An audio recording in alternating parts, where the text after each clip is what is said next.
Tonight, there is breaking news. What ABC News just learned about the second strike on that alleged drug boat and what President Trump is now saying tonight about releasing video of the second strike. It comes amid growing pressure on Secretary Pete Hegseth. Martha Raddatz standing by with what she's learned about that second strike. As sources tell ABC News, the Pentagon's Inspector General has found Secretary Hegseth put American troops at risk. Hegseth using the commercial app, the Signal messaging app, to share sensitive information about a previous military strike. Tonight, the dangerous, life-threatening cold sweeping in across much of this country. Records will be set in several states, temperatures and wind chills well below zero. And from New York City to Boston, bracing for bone-chilling winds, Lee Goldberg is here. Tonight, breaking news, President Trump's immigration crackdown unfolding right now. Federal agents in New Orleans and agents moving in Minnesota at this hour, reportedly targeting Somali immigrants. The raids there come amid a major fraud investigation. Tonight, actor Matthew Perry's mother face-to-face with the doctor who supplied Matthew Perry with ketamine, what she told him in court, and then the sentence. Tonight, the Jeffrey Epstein case video and images from Jeffrey Epstein's island inside his mansion, the room with a dentist chair and masks on the wall. Outside Boston tonight, the chilling evidence in a gruesome murder trial, a husband accused of murdering his wife and mother of three, dismembering her body.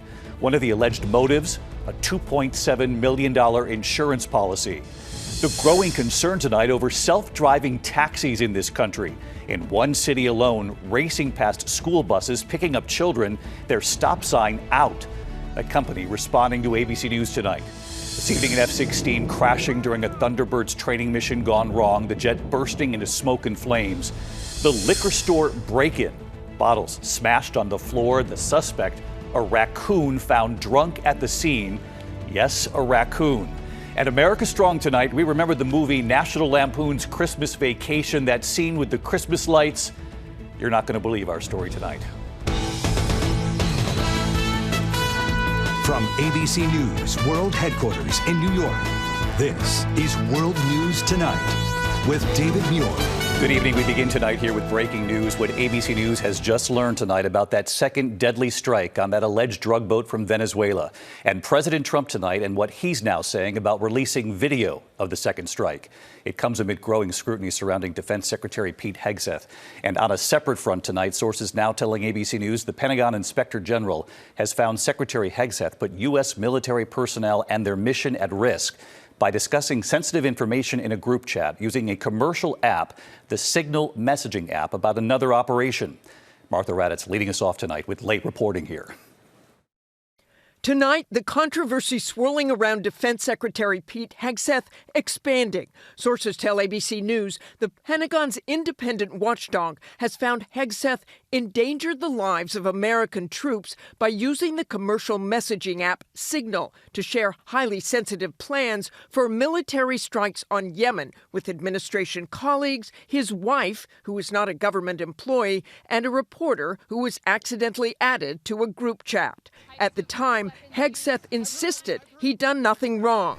Nobody was texting war plans. He blamed former employees. He blamed the media. They take anonymous sources from disgruntled former employees, and then they try to slash and burn people and ruin their reputations. Not going to work with me.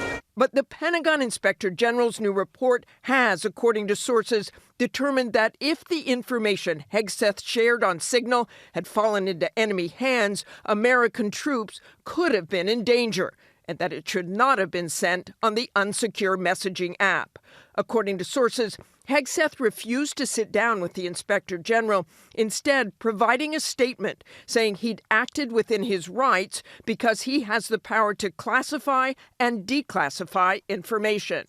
Today, a Pentagon spokesman called the report a total exoneration, and the White House said President Trump stands behind Secretary Hegseth. But the report is the latest blow to the embattled secretary, who has spent days trying to explain this September attack on a suspected drug boat off the coast of Venezuela. After this first strike, a second missile was fired, reportedly targeting two survivors. International law prohibits killing enemy combatants who no longer pose a threat. The day after the attack, Hegseth said he watched it happen. I watched it live. We knew exactly who was in that boat. We knew exactly what they were doing. Now he claims he only watched the first strike. I did not personally see survivors, but I stand, because the thing was on fire. It was exploded and fire or smoke. You can't see anything. You got digital. This is called the fog of war. The secretary insists he wasn't the one who ordered the second strike, instead pointing the finger at the mission's commander, Admiral Mitch Bradley. Tonight, ABC's Selena Wang asking President Trump if he will release the video of the second strike. Will you release video of that strike so that the American people can see for themselves what happened? I don't know what they have, but whatever they have, we'd certainly release. No problem. So we've seen the video of the first strike, but that second strike video that the president said would be released will be key. And tonight, new information. According to a source familiar with the incident, the two survivors climbed back onto the boat after the initial strike. They were believed to be potentially in communication with others and salvaging some of the drugs. Because of that, it was determined they were still in the fight and valid targets. A JAG officer was also giving legal advice. So again, David, that video will be key, and Admiral Bradley will be on the Hill tomorrow behind closed doors. Behind closed doors. Martha Raddatz leading us off tonight. Martha, thank you. Meantime, tonight, the dangerous and life-threatening cold sweeping in across much of the U.S. tonight. Records will be set in several states. Temperatures and wind chills well below zero. And from New York City to Boston, millions now bracing for bone-chilling winds. Lee Goldberg standing by with the forecast, and Alex Perez with the images coming in tonight.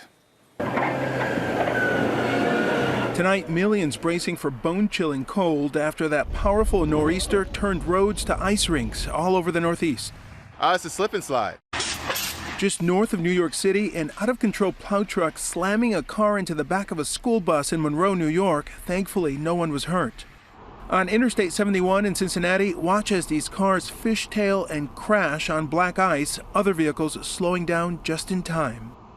Outside Boston and Seekonk, Massachusetts, this cruiser mangled after hydroplaning and flipping several times. The officer inside was injured. In Nashua, New Hampshire, Marcus Gordon says even his four-wheel drive was no match for the slick roads. The roads were already wet, and then the snow just came up on top of it, so you can't really see the black ice. And now the coldest air of the season moving in, icy conditions sure to be a problem in the days ahead.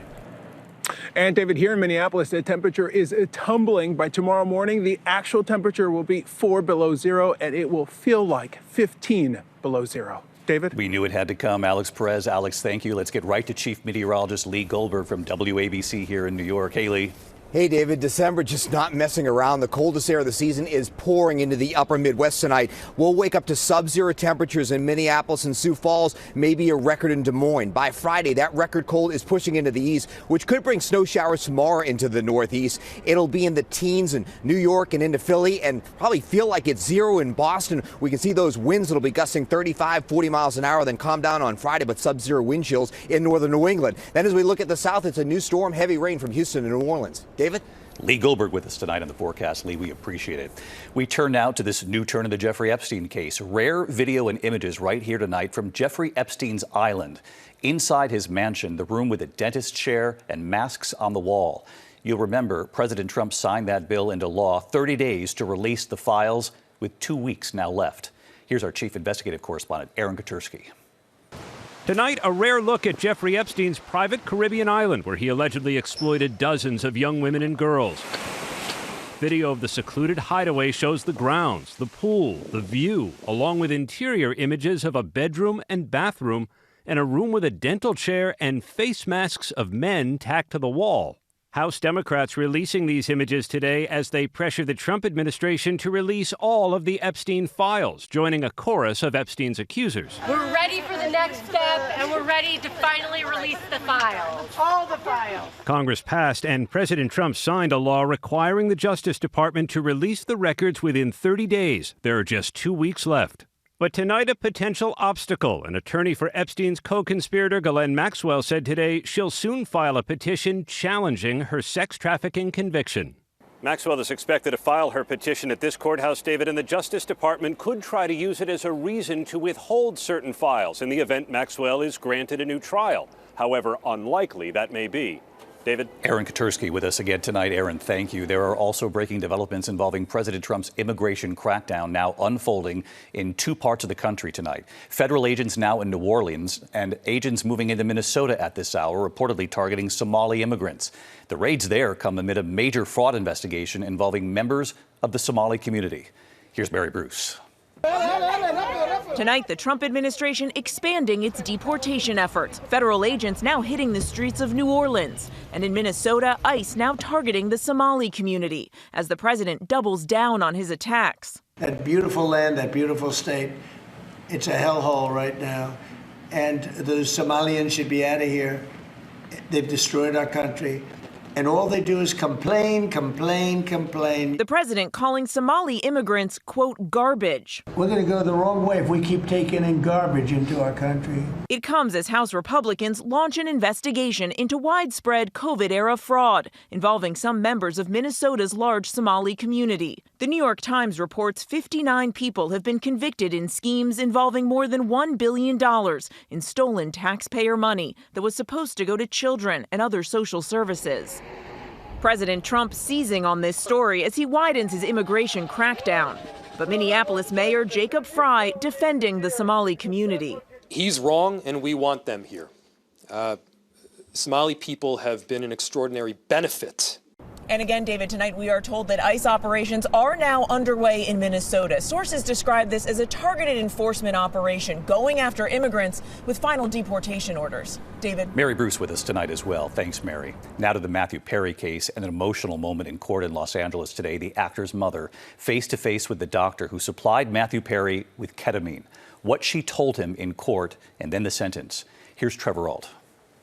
Tonight, the doctor who sold ketamine to Friends star Matthew Perry leading up to his overdose death was face to face with the actor's family as they described their heartache. Dr. Salvador Plasencia sentenced to 30 months in prison for selling dozens of vials of ketamine to Perry in exchange for tens of thousands of dollars. Plasencia cried and nodded in agreement as Perry's family accused him of betraying his Hippocratic oath. Perry's sister saying, instead of protecting him, you exploited him. And his mother standing before Plasencia saying, I just want you to see his mother. This is his mother. In a statement, the family says no one alive and in touch with the world at all could have been unaware of Matthew's struggles, pointing to that cruel text Plasencia sent to another doctor supplying the ketamine. I wonder how much this moron will pay. Let's find out. Perry had been candid about his years-long battle with addiction, opening up to our Diane Sawyer a year before his death. Your disease is just outside, just doing one-arm push-ups, just waiting for you, waiting to get you alone. Today in court, the former doctor admitted, I failed Mr. Perry, I failed his family, turning to them and saying, I am so sorry. Family was asked if they agreed with the sentence. Does it matter? No, not really. Look, it's a tragic story, and, sometimes apparently nice guys do bad things, and the legal system has to take account of it. David, Plasencia is the first to be sentenced of 5 people charged in Matthew Perry's death, including an alleged drug dealer known as the Ketamine Queen, who's pleaded guilty to providing the dose that killed him.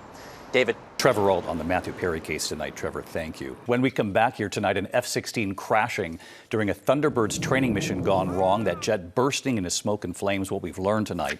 Also, an escaped inmate knocking on front doors. Doorbell cameras capturing this. You'll remember he had escaped in hospital pants. Authorities then moving in. You'll see it in a moment here. And that liquor store break-in making a lot of headlines today. Bottles smashed on the floor. The suspect found drunk at the scene. Take a very close look at this picture in a moment. Tonight, an F-16 crashing during a Thunderbird's training mission gone wrong in central California. The jet bursting into flames in the Mojave Desert. The pilot ejecting, seen parachuting to the ground. That pilot is in stable condition tonight. The investigation is underway. Outside Boston, chilling evidence in a gruesome murder trial. Brian Walshe accused of murdering his wife, a mother of 3, dismembering her body. In court today, a crime lab specialist walking jurors through at least 10 bags of evidence. Prosecutors say these are the bags that Walshe dumped after killing his wife on New Year's Day in 2023. One of the alleged motives, a $2.7 million insurance policy. Nearly 3 years later, the body of Anna Walshe still has not been found. An escaped inmate back behind bars tonight, caught after knocking on doors near Atlanta. Take a look. Authorities say they captured Timothy Shane in Covington, just east of Atlanta. He was seen on a doorbell camera at the front door of this home right here. Police say he had stolen multiple cars and called an Uber while on the run. When we come back here tonight, the major cheese recall to share with you. Also, tributes pouring in for a former basketball star tonight. And then that drunk suspect found at a liquor store. You've got to see the video. To the index of other news tonight, a major recall. More than 250,000 cases of shredded cheese products sold at major retailers, including Aldi, Target, and Walmart. Sold in 31 states and Puerto Rico under different brands. Great Lakes Cheese Company says that cheese may contain metal fragments. We have much more on our website for you tonight. We do have a passing to note. Basketball star Elden Campbell has died, a standout in college. He went on to play 15 seasons in the NBA. Known for his effortless style on the court, in 1990, he set the record for the most career points at Clemson, a record that still stands tonight. Elden Campbell was just 57. Tonight, that drunk suspect caught in a liquor store getting a lot of attention. Authorities in Ashland, Virginia, catching the suspect. Surveillance video showing a raccoon rummaging through the store, breaking bottles, found passed out in the store's bathroom, drunk from the bottles. Animal control letting the raccoon sleep it off before releasing it back into the wild. That is a first for me, the drunk raccoon tonight. When we come back here, we all remember the movie National Lampoon's Christmas Vacation. That scene, Clark Griswold trying to turn on the outdoor Christmas lights. You have to see what we found tonight. Finally tonight here, America Strong. Who can forget Clark Griswold trying to turn on the outdoor Christmas lights? Well, tonight here, one dad who had much better luck. Tonight, it's that time of year. The movie will be playing on TV. Chevy Chase in National Lampoon's Christmas Vacation. Playing dad Clark Griswold with the Christmas lights. He tried and tried again. Then finally, it happens with a little assist from mom.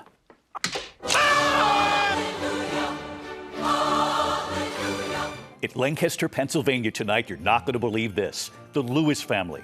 Dad Noah putting up the lights all day. They kept the children inside, blinds down, and just watch their reaction.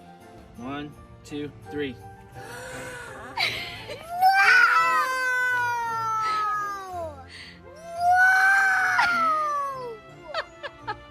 like it? Yeah, that's why you were out here for so long. Even their baby girl was impressed. What do you think? Wow. She said, "Wow." The boys walking up to the lights, they couldn't believe it. Mom Amanda sharing the moment online, where it's now been watched tonight by millions. And right here tonight. Hey, David, so I'm going to be turning the lights on here. Dad, Mom, the children, they wanted to turn the lights on for us. All right, you boys ready? Oh, here we go. Running through the lights. Whoa. Stepping into the Christmas trees. Can you wave? Hi.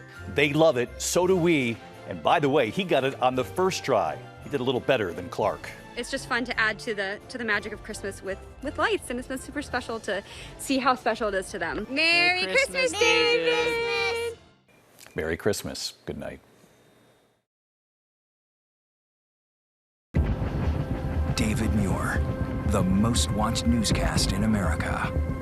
And now, ABC's World News Tonight has won the Emmy for Best Live News Program for the third year in a row.